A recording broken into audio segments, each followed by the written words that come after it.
Startup story का आज है डे 1 और आज हम आए हैं श्रवण भैया के पास में। तो श्रवण भैया बताइए कि आप जो कर रहे हैं ऑनलाइन कैफ़े वाला काम, दिखाइए जैसे हमारा जो कैफ़े है, तो ये कब शुरू किया था आपने, कैसे शुरू किया था? इस काम को करीब करीब 3 से 4 वर्ष हो गया। 3-4 साल से आप काम कर रहे हैं ये? जी। अच्छा, तो अचानक से ऐसा क्या रहा कि आप अपने विद्यार्थी जीवन या किसी जीवन से बाहर निकल के सीधा कैफ़े में आ गए हैं? शुरुआत कैसे हुई इसकी आपकी? अचानक से कुछ नहीं होता है दोस्त। अच्छा। देखिए, इंसान तब तक कोई काम नहीं करता है जब तक उसको प्रेशर नहीं पड़े। अच्छा। ठीक है। हाँ। जब लगा गार्जियन को कि अब लड़का बड़ा हो गया, अब घर की परिस्थिति कुछ ऐसी थी कि घर में पैसा चाहिए था, आर्थिक स्थिति कहीं ना कहीं गड़बड़ाता है तभी लोग पैसा कमाता है। वैसा ही कुछ मेरे साथ में हुआ।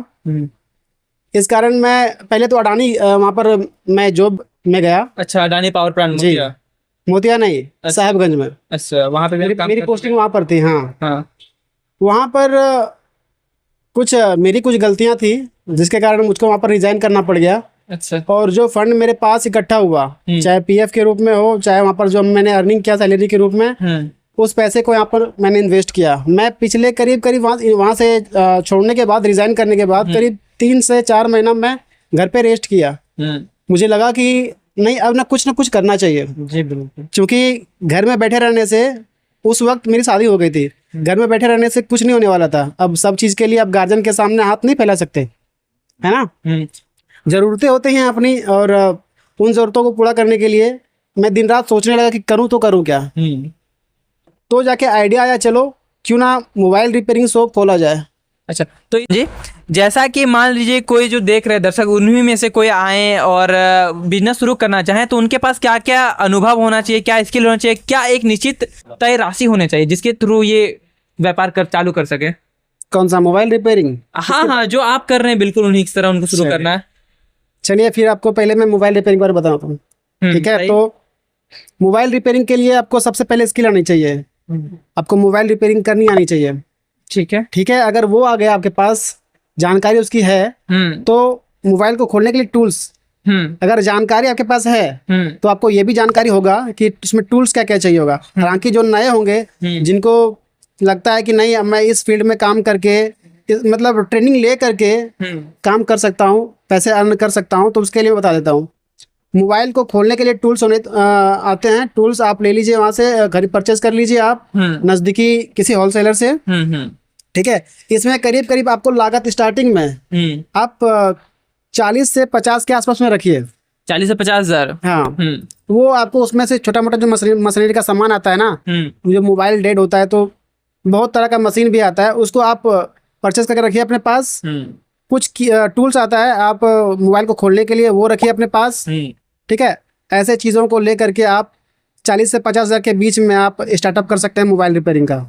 अच्छा, यानी कि 40 से 50 हज़ार रुपये लगेगा और एक स्किल, अच्छा खासा स्किल होना चाहिए जिसके माध्यम से वो शुरू कर सकता है। अच्छा, जैसे ऐसा तो नहीं है कि वो घर में बैठ के काम कर सकते, उन्हें क्या क्या मार्केट में देखना पड़ेगा कि कहाँ उन्हें दुकान लगाना है, कहाँ नहीं लगाना है, क्या सोच के वो अपने बिजनेस को शुरू करेंगे? देखिए, अगर मैं जगह की बात करूं तो ऐसे जगह खोजिए आप, अगर कोई बिजनेस स्टार्ट करना चाहता है, उनके पास स्किल है, उनके पास हर वो ज़रूरत की चीज़ें हैं जो किसी बिजनेस को स्टार्ट करने के लिए चाहिए होता है, तो ऐसे जगह खोजिए जो स्टेबल हो। ऐसे नहीं कि मतलब किसी हाईवे में आप दुकान खोल लिए, वहाँ पर कोई ठहरता नहीं है मालिक। अच्छा। ऐसे जगह को आप चुनिए जहाँ पर लोग स्टेबल हो, वहाँ पर घर हो, लोग ठहर रहा हो, कहीं चौक चौराहा हो तो बढ़िया है, क्योंकि चौक चौराहा में गाड़ी भी रुकती हैं, बस स्टैंड जैसा माहौल होता है, आसपास में घर भी होते हैं, तो वहाँ पर कस्टमर, आपका बेस वहाँ पर बना रहता है। आपको छोड़ के वो दूर दराज नहीं जाएगा। वो आदमी, किसी भी कोई भी ग्राहक चाहता है कि मेरे अगर लोकल में, घर के बगल में अगर काम हो जाए, मेरा जो चीज़ मुझको चाहिए, अगर वो चीज़ यहीं पर मिल जाए तो मैं दूर क्यों जाऊँगा। अच्छा, यानी कि 40-50 हज़ार रुपये का लगभग लागत होना चाहिए, आपके पास स्किल होना चाहिए, और लोकेशन की बात किया जाए तो आप अपने गाँव में भी शुरुआत कर सकते हैं, मतलब अगर आपका गाँव का अच्छा खासा डेंसिटी है तो। बिल्कुल श्रवण जी, बिल्कुल, क्या मैं सही हूँ? बिल्कुल सही है। और तो किसी प्रकार का जरूरत नहीं होना चाहिए इसमें कि और कुछ लगता है आपके हिसाब से? एक व्यवहार हो गया आपका ना? जी जी बिल्कुल। यानी कि कुल 5 पॉइंट्स है, जैसा सरवन जी गिना देंगे। 5 पॉइंट गिनाइए सरवन जी, क्या क्या पॉइंट्स है आपके? पहला, हाँ बताइए। पहला स्किल होना चाहिए। पहला स्किल होना चाहिए।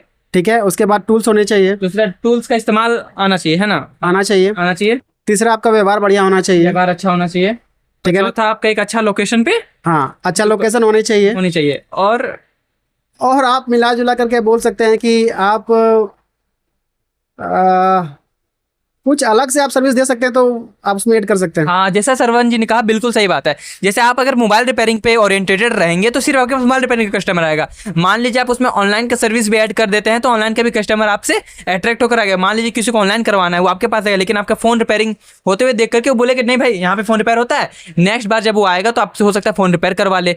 या फिर फोन रिपेयर करवाने आया है और आप ऑनलाइन करते हुए देख ले तो बोले कि नहीं भाई अगर कुछ ऑनलाइन करवाना रहा तो वो आके उनसे ऑनलाइन भी करवा लेगा। यानी कि 40-50 हज़ार के अंदर वो बंदा बिजनेस शुरू कर सकता है और एक अच्छे लेवल पे ले जा सकता है। मैंने जो स्टार्ट किया था अपना बिजनेस, हाँ, वो करीब करीब यही 30 से 40 हज़ार के बीच में था। उसके बाद मैंने जैसे जैसे कमाई किया, कमाई का मतलब समझिए 80% जो हिस्सा है वो मैंने दुकान को दिया। पूंजी में वापस से पूंजी के रूप में इसका प्रयोग किया गया। करीब करीब 80% हिस्सा अच्छा, उसको मैंने दुकान में डाला। दुकान में डालने के बाद वही पैसा ग्रो होते गया। अभी मेरा करीब करीब 2 बिजनेस है। और क्या काम करते हैं वो हिडन है, मैं इसमें नहीं बोल सकता क्योंकि हाँ, ठीक है। थोड़ा सा 2 बिजनेस अभी बड़ा जैसे बेनिफिट आता है ना। हाँ, जैसे आपके पास पूंजी आता है तो पूंजी आने के बाद आपके मन में आता है कि नहीं ये आइडिया ठीक है, यहाँ पर इन्वेस्ट कर दीजिए। तो पैसे आने के बाद ये सब होते हैं। तो पैसे पहले आइए आप कमाइए।